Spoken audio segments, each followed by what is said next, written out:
It's the Half Hour Wasted and Legion of Dudes podcasts. This is Jordan from Jersey with the Legion of Dudes, and this is what I thought of the comics I read the week of July 21st, 2010. This week was pretty lackluster compared to last week, actually. In fact, I was kind of disappointed by a couple comics in various ways, including The Amazing Spider-Man, issue 638. Let's start with that one. One Moment in Time. Hey, remember One New Day, or One More Day, and then Brand New Day? This is the sequel, if you will, to those, or the sequel to One More Day. So my expectations were not grandiose, to put it mildly. It's written by Quesada, which I don't really have any problem with the guy. I don't like the decision he made in One More Day, but hey, it's been like 2 years, 2.5 years, something like that. I don't really hold grudges. This comic, though, it was just weird. There's a framing device where they start off in modern day, where Mary Jane and Peter are, it's their first real conversation since they didn't get married, and we get to find out what Mary Jane said to Mephisto, which wasn't all that exciting, and then we flash back to an old comic, and they use the actual pages from the old comic, where they were getting married. And then Mephisto shows up in the form of a bird and lets a prisoner out of a car. And that one small change, butterfly effect, leads to Peter and Mary Jane not getting married.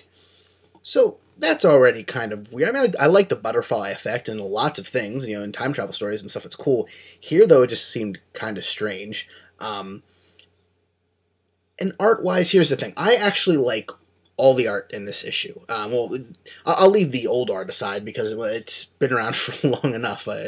My opinion on it doesn't really matter. The frame, it's 3 different artists, though. The old art from the, I should actually tell you what specific issue it is. It was the Amazing Spider-Man annual issue number 21. So that art's fine. And then there's another artist who I really, really do like. Reminds me of Marcus Martin, Paulo Rivera. I've pointed him out before in different issues of Spider-Man. Want to say he did the Sandman arc most recently. I think that was him. If it wasn't him, he's done other arcs recently. Excellent, excellent art. And he does his best to replicate the original art. Don't get me wrong, it is gorgeous. But you can tell. Then there's the art around it, which is modern art, and I like it, actually, except for Peter's face. It looks very strange. The only 2 faces you see are Peter and Mary Jane. She looks great, he looks weird, and otherwise the art looks awesome. But it's just so disjointed when you're going back and forth between past to present, and in the past there's things like cell phones are showing up, because I understand it's a shifting timeline, but he didn't need to throw that in there. And the whole thing was just a very weird comic. It didn't work for me. Hopefully in the next 3 issues of One Moment in Time, things will get better. So far, it's not really topping my list of favorite books there. But let's move on, because I got other books to get to. Next up, we have Terry Moore's Echo, issue number 23. This comic's awesome. Just go out and buy it. There's only 23 issues you need to buy, and it's worth it. The comic is usually fairly dark and creepy and all that kind of stuff. This issue is actually very funny, and it was kind of a nice change of pace. I laughed quite a bit during the issue. The main character is going through some very big changes in her life that she didn't realize she was undergoing at first. There's a lot more bonding. The 2 main female characters, together they're just hilarious and have a great relationship, and it's really very detailed and dense and very interesting. Check it out. Terry Moore's Echo. Awesome comic. Then we have the final issue of Deadpool, Merc with a Mouth, with a Silence of the Lambs cover there. They dropped the ball on this one. Prelude to Deadpool Corps, which I reviewed 3 months ago, happens after this. So they've already screwed up the timeline, and they've already said that happens after it, and you just kind of assume everybody makes it out alive, and if they show up in that book, they made it out of here alive, you don't have to worry about it. And they've gone on. So we're well past the end of this in Deadpool continuity, as loose as that might be. So why did they need to add 2 fill-in artists on this issue? Delay it by a couple weeks. You're already jumping ahead months in continuity. It's not like delaying it's going to hurt anybody. You've had the same artist, as best as I can remember, for all 13 issues. There might have been fill-ins somewhere, I don't remember. But you could have collected this with one artist, and it would have been great.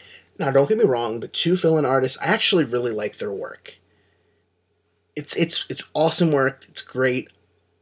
But why would you do that in the last issue? It's so weird. So, yeah, thumbs down on that move. The issue itself, though, was solid, except for 3 different artists for no apparent reason. Then we have Kevin Smith's Green Hornet issue number 6 of, I believe, 12.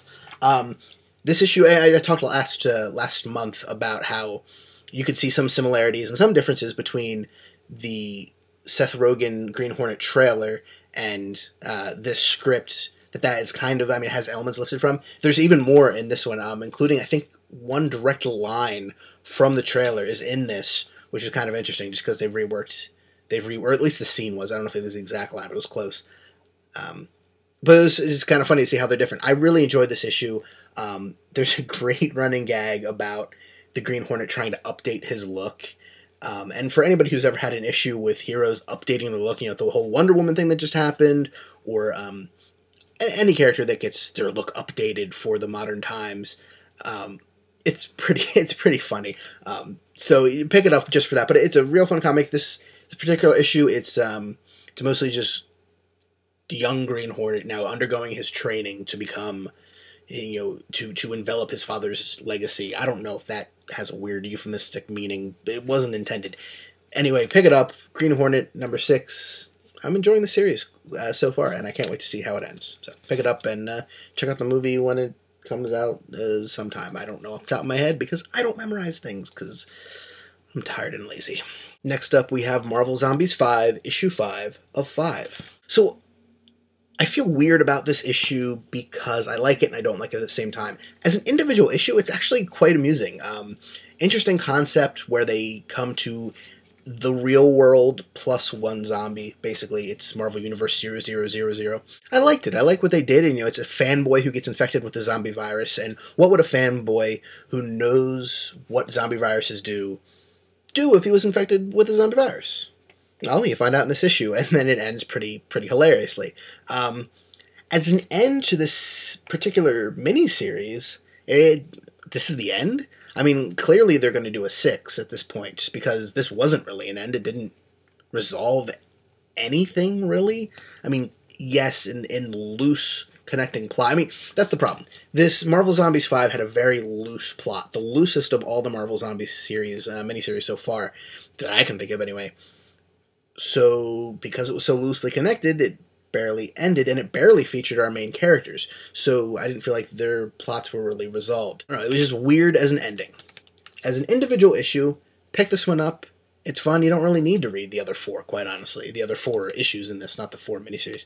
As an end to a series, Finally, this week, we have Deadpool, issue number 25. And you know what? I need something to view this cover correctly. Ugh. 3D, man. Because the cover, it might be kind of hard to tell, I don't know, is in 3D. And it comes with 3D glasses on the back that aren't real 3D glasses. They're just a template, basically. That doesn't really work. The weird thing, or maybe it's not a weird thing because it's Deadpool, the 3D, as far as I can tell, doesn't actually work. And I tried wearing the glasses backwards, thinking maybe they transposed the blue and red. Granted, blue and red 3D barely works anyway, but I like the idea of it, kind of, just picking up on the whole 3D craze and throwing Deadpool in the mix. And the comic isn't 3D, by the way, just the cover. But you'd think they'd at least make it work. I don't know, weird decision there. This issue, very fun.